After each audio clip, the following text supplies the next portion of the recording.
Wyobraź sobie, że cofamy się o 5000 lat. Znajdujemy się około 200 km nad północ od obecnej stolicy Peru, Limy, w dolinie pustynnej rzeki Supe. To miasto było bez murów, bez wojen, bez granic, starsze niż egipskie piramidy w Gizie. Odkryte zaledwie w latach 90. XX wieku, czyli niecałe 30 lat temu. Panie i panowie, zapraszam Was do Caral Supe.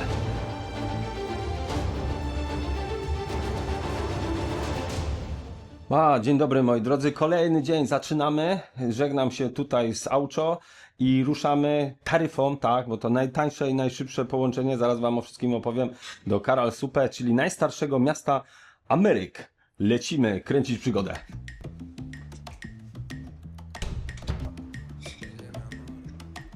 Hola. Buenos días.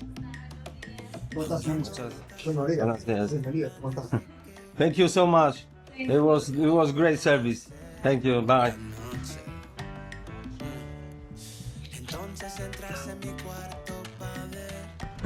Ale mi się kierowca trafił, bardzo sympatyczny pan, od razu mnie tam zasypał ulotkami, co tu można zobaczyć, co można pozwiedzać, gdzie się udać, bo nie tylko jest to miejsce, do którego dzisiaj zmierzamy, czyli Caral Supe, datowane na 5000 lat przed Chrystusem, ale też są inne tutaj ciekawe miejsca, ale tak jak wspomniałem, można by bez końca tak jeździć.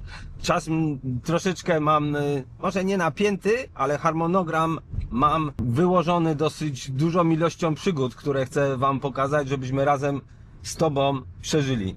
Więc lecimy.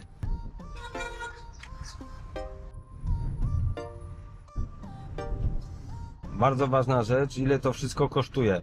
Mianowicie jadę 40 km od hotelu z Aucho do tego miasta Caral Supe. Pan tam na mnie zaczeka, powiedział ile będę chciał. Wydaje mi się, że zejdzie mi ze 2 godziny na pewno, żeby nakręcić odcinek, pokrzątać się tam, polatać dronem, pokazać Wam, poopowiadać trochę historyjki. Oczywiście odcinek nie będzie trwał 2 godziny, ale to tyle schodzi, żeby czasem zrobić 10 minut materiału. Nie wiem, czy wspomniałem, ile ta taryfa kosztuje. 100 zł.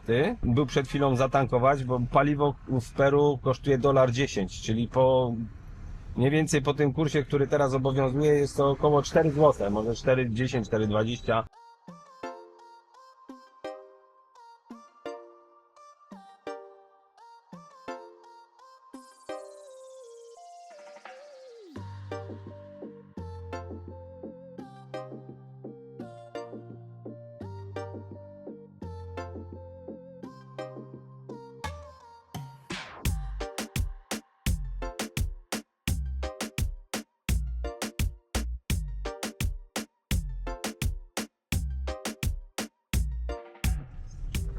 Zjechaliśmy z takiej głównej drogi szutrowej, jeśli to mogę tak nazwać. Jedziemy teraz po takich totalnych wertepach. Okazuje, że jeszcze 3,5 km do tego naszego dzisiejszego celu. O, przejazd to jest jakiś suchy potok. Pewnie jak tutaj jest pora deszczowa, to tędy rzeka płynie, jest odcięta od świata.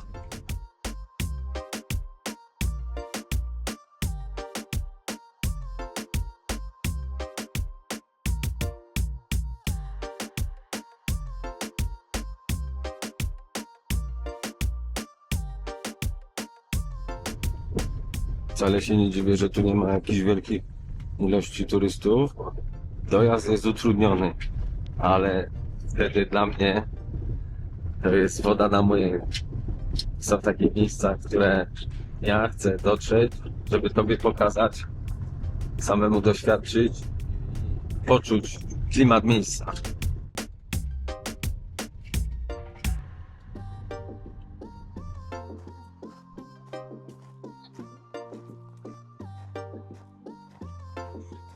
Bilet wstępu kosztuje 11 soli, czyli 11 zł, a przewodnik w zależności czy idziemy z grupą około 2 zł, a jak solo to 20. Ja wiem, co tu mam robić. Nie można dronów używać niestety, no ale trudno. Wow, ale to wielkie jest. Wow.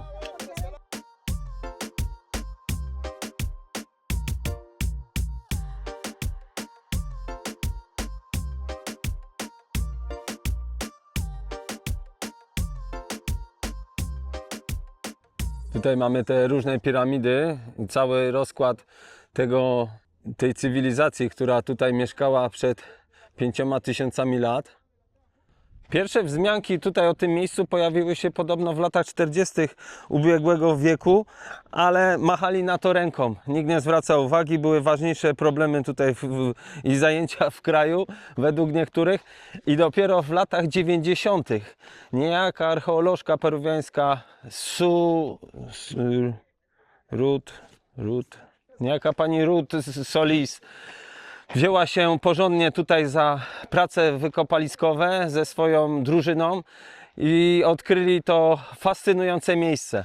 Ta cywilizacja, czyli cywilizacja z Caral, jest najstarszą cywilizacją znaną nam do tej pory, która została odkryta na kontynencie południowoamerykańskim oraz północnoamerykańskim. Stoimy, proszę Państwa, na 5000 lat historii. To miejsce jest starsze niż piramidy w Gizie. Normalnie wiatracz przyszedł na moją skórę, żeby spotęgować tą gęsią skórkę, którą właśnie dostałem. Witamy w Caral Supe.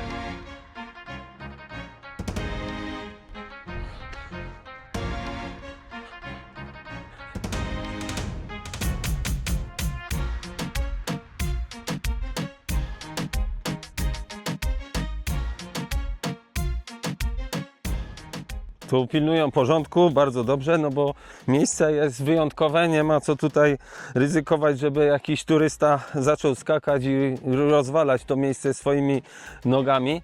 Dronów nie wolno używać. No, żałuję, bo miejsce na pewno jest niesamowite, żeby tutaj oblecieć to dookoła. No, ale tym razem będziemy przestrzegać zasad. Tutaj mamy tego mojego kierowcę, który też jest przewodnikiem, ma na imię Carlo i chciał Was serdecznie pozdrowić. Sí. Yo voy a ser su guía. Mamy tu obejść dookoła. Odcięliśmy się troszeczkę od tej grupy dzieciaków. Nie ze względu, że kogoś nie lubię, bo nie o to chodzi, tylko ze względu na to, żebyś lepiej słyszał. Bo często mam tak, że ktoś do mnie pisze, najczęściej jest to Hubert albo Karolina, że z dźwiękiem jest słabo.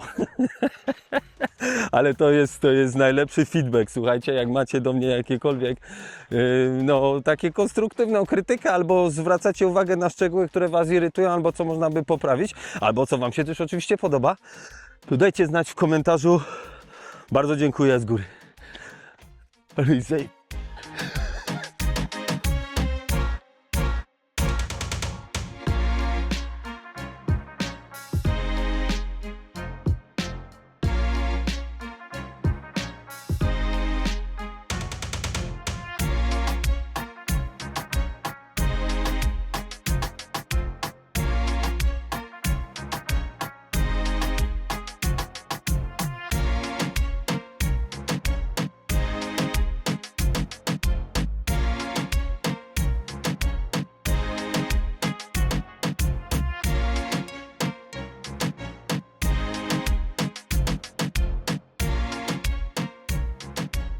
Caral zajmuje 60 hektarów. Jest tutaj 6 piramid tarasowych, 2 amfiteatry i wiele kwater, które służyły jako domy.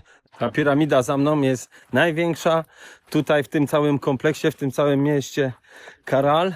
Ma 18 metrów wysokości i 150 metrów długość boku.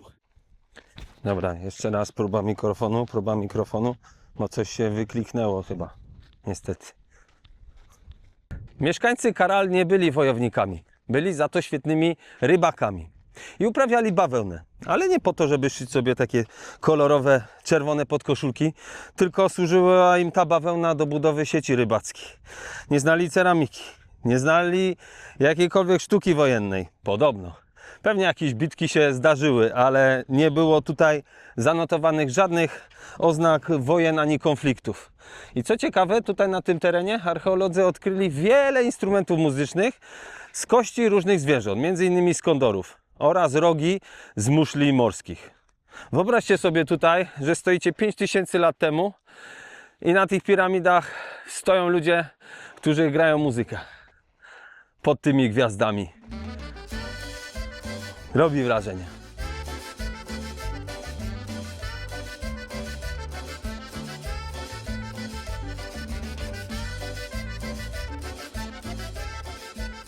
Przed chwilą był znak, że tutaj jest jakiś niesamowity punkt widokowy. No wow, widać calutką dolinę. Aż mnie trochę serce boli, że nie można tu latać dronem, bo widzę oczami wyobraźni te ujęcia, które mógłbym tutaj zrobić. No fantastycznie to wygląda. Zresztą zobaczcie sami.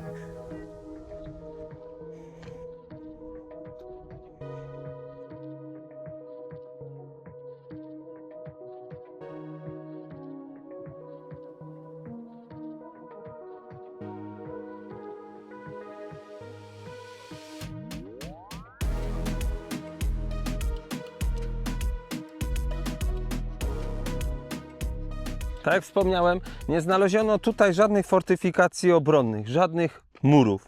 Czyli gdzieś po drugiej stronie świata, w Mezopotamii, w Egipcie prowadzono wojny, prali się, zabijali. Tutaj żyli w miarę w pokoju. Oczywiście mieli swoje też rytuały, składali ofiary, tańczyli, bawili się, żyli swoim życiem. Co ciekawe, tutaj znaleziono najstarsze kipu. Kipu, czyli system sznurkowy z supełkami. Prawdopodobnie był to system liczenia w tamtejszych czasach.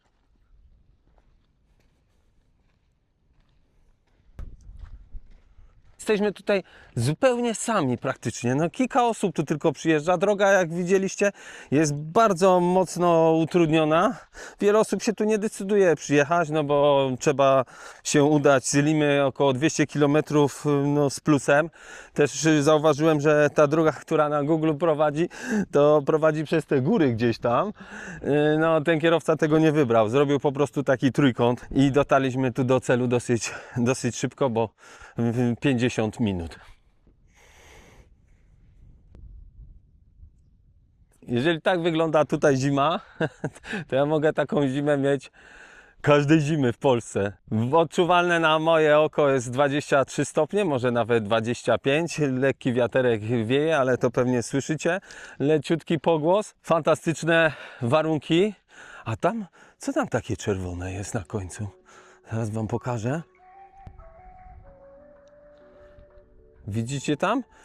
U podnóża tych gór jest jakby takie czerwone pole. Ciekawe, co to jest. Nie wiem, czy wyostrzyło wam to. Może ktoś wie, dajcie znać w komentarzu. Widzicie, tak się zakręciłem, że to nie tamta jest największa piramida. To ta.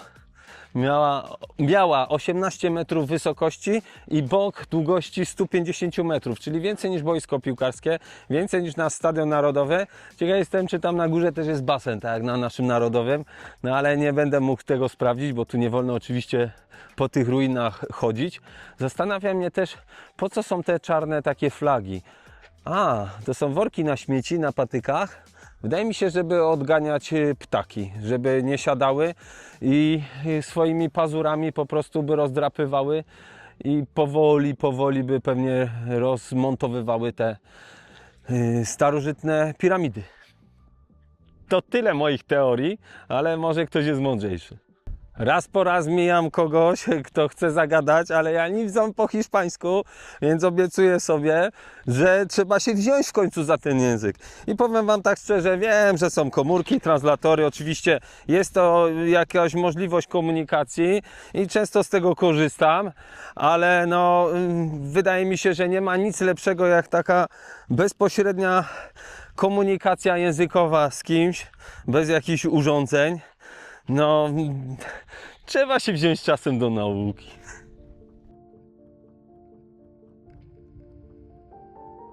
Dlaczego Caral upadło?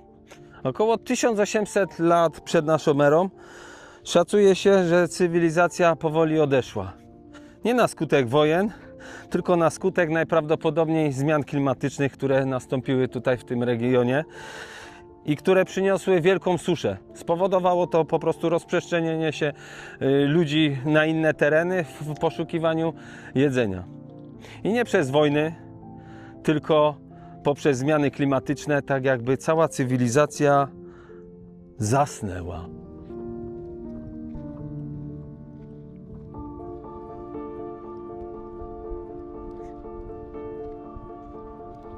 Nie odchodźcie jeszcze, to nie koniec odcinka. Zaraz skończę, co się wydarzyło po Caral. Musicie to teraz zobaczyć.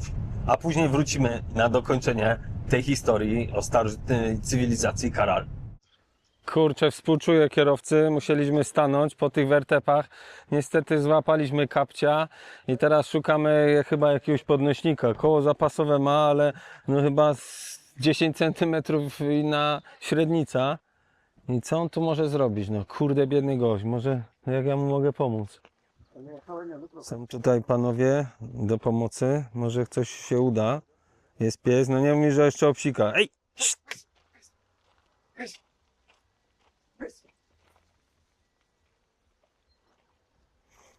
No i obsikał to koło, cholera, jakby było naznaczone.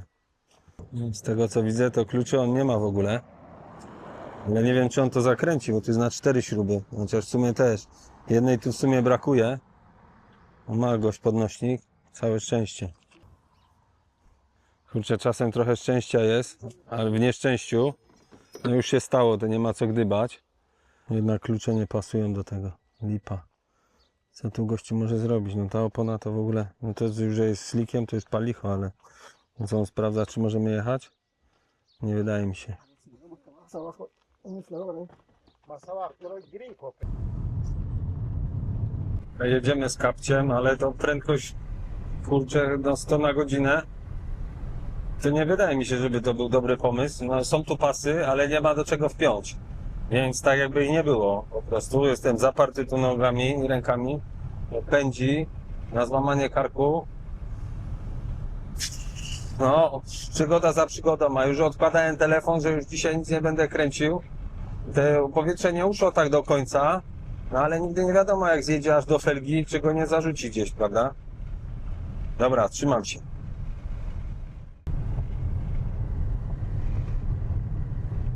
Zatrzymaliśmy się na obiad tu po drodze, a zobaczmy jak to koło w ogóle. No nie ma tragedii. Chyba już poprzecinane. No, dosyć mocno. Tutaj. O kurde. Ale klimat. Patrzcie jaki ten, tu zwierzaki w ogóle żyją. Psy jak z psami, ale są kurczaki. Co to są? Indory. Chyba tak. Ale klimatyczne miejsce. Obczajcie. A tu mamy takiego grilla. No ja jestem człowiekiem, który na grillu nie jedną godzinę przestał i muszę sprawdzić jak to w ogóle wygląda. Jest palenisko. La comida peruana. Miał być koniec odcinka, ale jeszcze nie. Jak ja uwielbiam podróżować, kiedy takie losowe po prostu miejsca gdzieś wpadają, czy to na obiad, czy no ogólnie tak po drodze. Trochę mi szkoda gościa, że tego kapcia złapał, ale jak widzieliśmy, no nie jest to tragiczne położenie, bo jakoś jedziemy, tylko żeby no, to koło może jakoś nie uległo większej destrukcji. A jak włosy mam wymyte, to zawsze mi wyłażą takie kurcze kudły tu z naduszu. Widzę, że znalazł już klucz i będzie zmieniał koło. To co to jest? To jest karmnik dla ptaków. No, tam w środku widzę jakieś dźbła na 100%. Niezły patent. Widać, że nie pierwszy raz zmienia koło. Dobrze, zapasówka jest, bo po tej oponie tutaj to nie wiem, czy byśmy coś w ogóle zdziałali. To jest butla z gazem. No, instalacja taka dosyć homologacyjna chyba.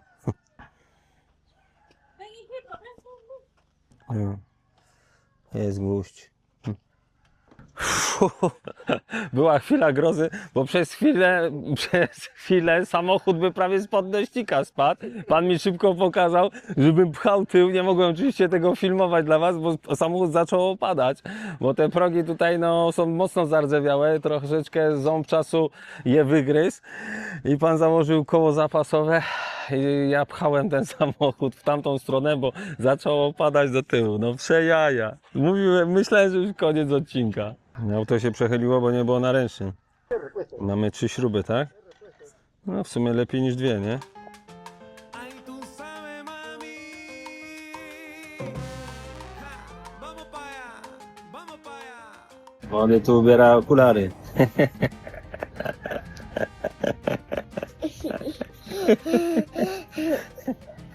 Oh, you are a star. Coś się chyba źle ułożył. No i poszły moje okulary w siną peruwiańską dal. Podobają ci się? No, po polsku to na pewno zrozumiesz. No, w sumie niezła stylowa, tak tył do przodu. Założyłem młodemu tak jak ma być i mu się nawet podoba. Odkrył, że można w nich biegać. Jak to się cieszą dzieci z takich drobnych rzeczy. A u nas jest jak jest. Elektryczny rower za 20 000 na komunie. Słabo.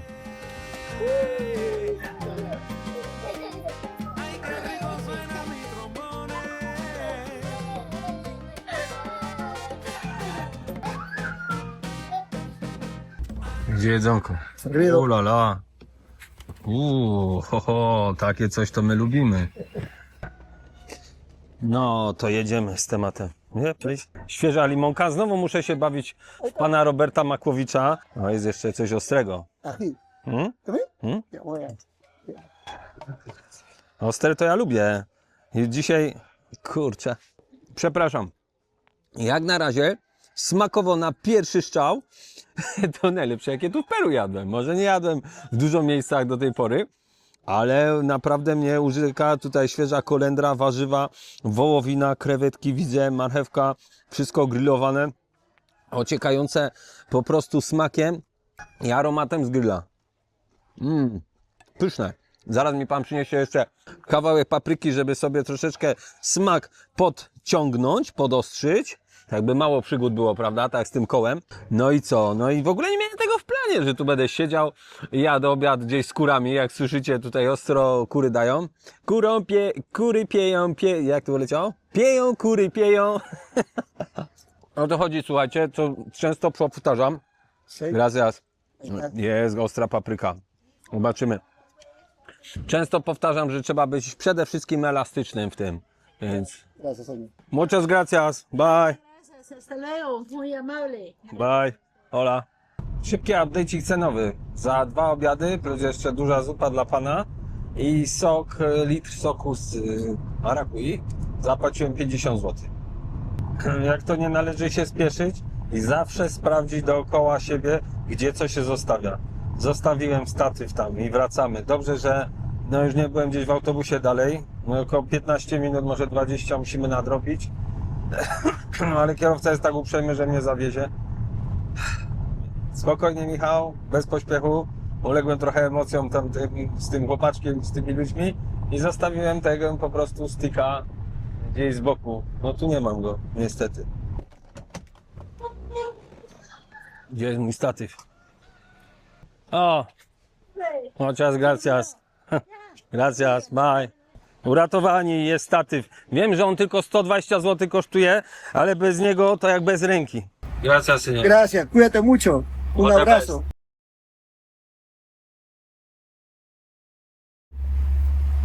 Bye. Ciekawe jak to właśnie kiedyś spali w takich warunkach. No jak spali? No normalnie, no Michał, no. Co ja się w ogóle dziwię, przecież ja też śpię w takich różnych, czasem w zakamarkach rozstawiam namiot, więc jaki problem tu by się było przespać teraz, nie? I mógłbym być nawet archeologiem. Kiedyś miałem zajawkę taką, jak byłem mały, żebym grzebał w piachu z pędzelkiem, ale no, jestem tu, gdzie jestem, zostałem youtuberem.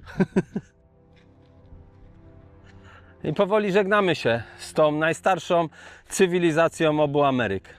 Miejsce, w którym wspólnota, religia i pokój było powszednością.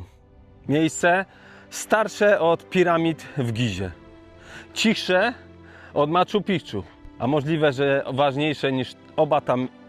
A możliwe, że ważniejsze niż